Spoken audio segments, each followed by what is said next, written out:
Hi అండి, welcome back to Kusuma thoughts. ఈరోజు మనం చదువు గురించి తెలుసుకుందాం.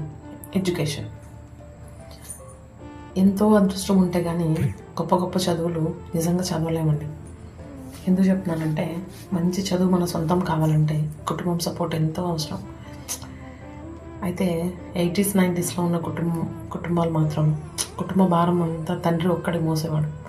అప్పట్లో ఇంట్లో మగపిల్లల్ని మాత్రమే మంచి చదువులు చదివించేవాళ్ళు. ఎందుకంటే ఆడపిల్లల్ని చదివించినంత మాత్రాన వాళ్ళు మనకేమైనా చేస్తారా?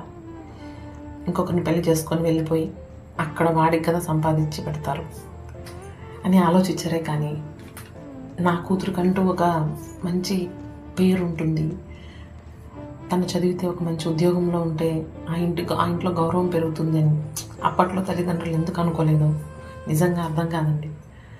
గవర్నమెంట్ స్కూల్లో ఎంతోమంది ఆడపిల్లల్ని చదివించారు. చదవాలని ఆశలు ఉన్నా చదవలేని పరిస్థితి ఎంతోమంది ఎదుర్కొన్నారు, చాలామంది బాధలు పడినారు. కానీ ప్రతి తల్లిదండ్రి అప్పట్లో అలా ఉండిపోయినారు. కానీ ఇప్పుడు మాత్రం చాలా ప్రౌడ్గా చెప్తానండి, ప్రతి ఒక్క తల్లిదండ్రి ఆడ మగ అని తేడా లేకుండా ఇద్దరిని చాలా బాగా చదివిస్తున్నారండి. ఆడపిల్లలు అయితే తన కాళ్ళ మీద తను నిలబడి తనకంటూ ఒక మంచి శాలరీ ప్యాకేజ్ వచ్చేంత వరకు తల్లిదండ్రులు పెళ్లి చేయట్లేదు. అసలు ఎంత గౌరవం ఉంటుంది తెలుసా అలా ఉంటాయి. నిజంగా ఐఎమ్ హ్యాపీ ఫర్ దట్ అండి. చాలా చాలా సంతోషం.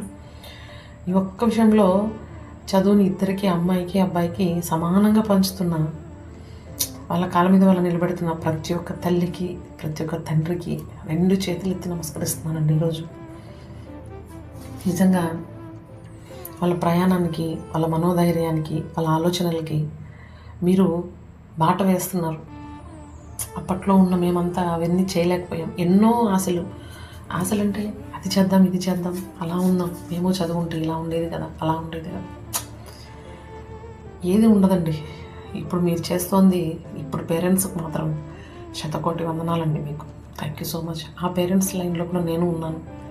నేను నా పిల్లల్ని అలాగే చదివిస్తున్నాను, అలాగే వాళ్ళకి మంచి లైఫ్ ఇవ్వాలనుకుంటున్నాను. నేను చెప్తోంది నాలాంటి ఆడవాళ్ళ కోసం అండి.